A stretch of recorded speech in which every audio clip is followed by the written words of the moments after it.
అందరికీ నమస్కారం. నా పేరు జశ్వంత్ గౌడ్. ఊర్లో నన్ను లడ్డు కూడా అని అంటారు. నాగిరెడ్డిగూడ గ్రామస్తులకు అందరికీ నా నమస్సుమాంజలి. నేను నాగిరెడ్డిగూడ గ్రామంలో సర్పంచ్ అభ్యర్థిగా మా అమ్మను పోటీ చేస్తున్నాను. సర్పంచ్ అభ్యర్థిగా మా అమ్మను ఎలుగని విజయలక్ష్మి చంద్రలింగం గారిని పోటీలోకి దింపుతున్నాను. నా గురించి, మా ఫ్యామిలీ గురించి చెప్పుకున్నట్టయితే, మా నాన్న పూర్వం ఒక సర్పంచ్గా చేశాడు. సర్పంచ్గా చేసినప్పుడు ఊరు చుట్టుముట్టు ఔటర్ రింగ్ రోడ్ వేయడం జరిగింది. గ్రామస్తులకు 9 ఎకరాలల్లా ప్రతి ఇంటికి 2-3 ప్లాట్లు ఇవ్వడం జరిగింది. ఆ ప్లాట్ల వల్ల కొందరు అమ్ముకున్నారు. అది మంచికి చెడ్డకు, అంటే పెళ్ళిళ్ళకు వాటికి యూజ్ అయ్యాయి. అదేవిధంగా క్రీడా స్థలము, ఏ ఊర్లో లేనటువంటి క్రీడా స్థలము యూత్ పిల్లలకి ఏర్పాటు చేయడం జరిగింది. ప్రతి ఇంటికి పర్మిషన్లు లేకుండా ఆపదొస్తే ఇళ్ళ పర్మిషన్లు ఇవ్వడం జరిగింది.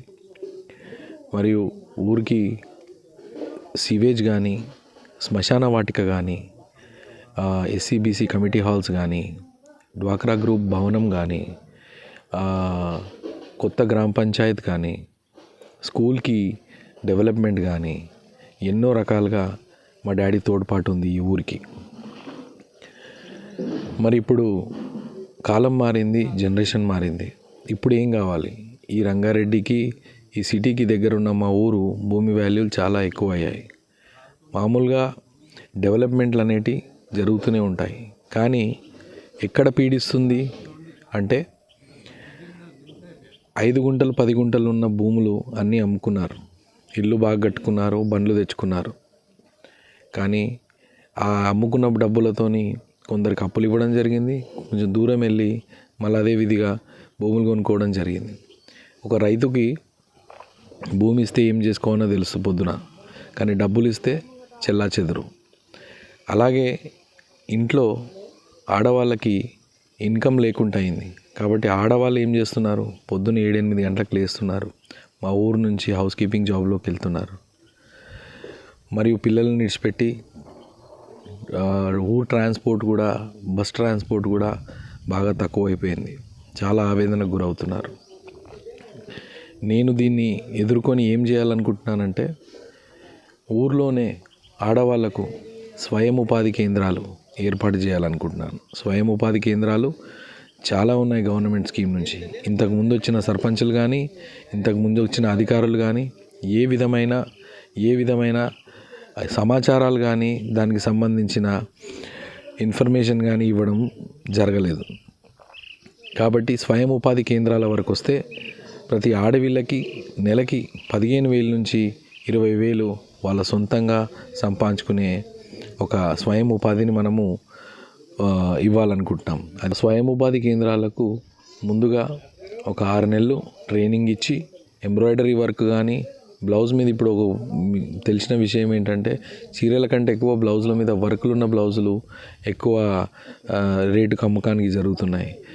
అలాగే సబ్బుల తయారీ విధానం కానీ, పేపర్ ప్లేట్స్ అంటే ఇస్తరాకుల తయారీ విధానం కానీ, కుట్టు మిషన్లు కానీ, ఇవన్నీ కూడా ఒక షెడ్ కింద ఒక ఆఫీస్ స్పేస్ క్రియేట్ చేసి వాళ్ళకు అన్ని సదుపాయాలు అక్కడ పొందించి, వాళ్ళను పొద్దున రోజు 10 గంటల నుంచి 5 గంటల వరకు వాళ్ళు వాళ్ళ జాబ్ చేసుకొని ఇంటికి వెళ్ళేటట్టుగా ప్రయత్నించడం జరుగుతుంది.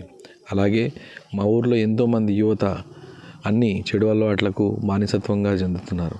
వాళ్ళను నేను వస్తే నా సొంత డబ్బులతో పంచాయతీరాజ్ నుంచి వాళ్ళను రిహాబ్ సెంటర్స్కి పంపించి, వాళ్ళ మనసు వేరే క్రీడా స్ఫూర్తి దిక్కు మళ్లించి వాళ్ళను బాగు చేసి, పోలీస్ వ్యవస్థతోని చేతులు కలిపి నిండు సర్వీలెన్స్ వాళ్ళ మీద పెట్టి, నిఘా పెట్టి వాళ్ళను చెడిపోకుండా మార్చడానికి ట్రై చేస్తాను. ఇంకో విషయం, ప్రతి ఇంట్లో ఆడవిళ్ళకి ఇప్పుడు నా వంతు సాయంగా నేను పుస్తమెట్టలు ఇప్పించడం జరుగుతుంది. ప్రతి సావుకు నా తరఫు నుంచి 10,000 రూపాయలు ప్రతి సావుకు ఇవ్వడం జరుగుతుంది. కాబట్టి మీరందరూ మా నాన్న సేవలోనే, మా నాన్న పేరు కోసమే నేను ముందుకు వస్తున్నాను. కాబట్టి మీరందరూ నా గ్రామ ప్రజలారా, నా అన్నదమ్ములారా, నా అక్క చెల్లెళ్ళారా, మీరందరూ దయతలిచి నన్ను మీ అమూల్యమైన ఓటు వేసి గెలిపించలేదని శిరస్సు వంచి పాదాభివందనం చేస్తున్నాను. నా నమస్సుమాంజలి.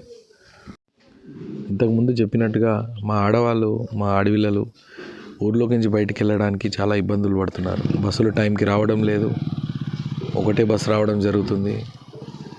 కాబట్టి నేను గెలిస్తే నా తరఫు నుంచి 2 ఎలక్ట్రిక్ ఆటోలు విధించడం జరుగుతుంది నిర్వహణలో.